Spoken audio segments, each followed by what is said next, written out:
大家我而家喺元竹嘅特色天台單位裏面，咁天台單位大約係有750尺左右，咁單位會有翻向南同向北前後景觀。咁而家向後面向北咧會有翻城市景同埋見到深圳景觀嘅。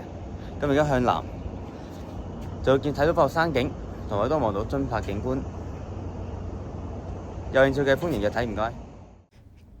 介紹翻今次元竹特色天台單位嘅資料，單位實用面積978尺，咁天台面積係756尺，咁來自樓梯上嘅，咁單位方面呢係會有4個房間加1個工人套房嘅，咁單位每間房嘅間隔呢都非常之實用嘅，咁同大家睇睇間隔。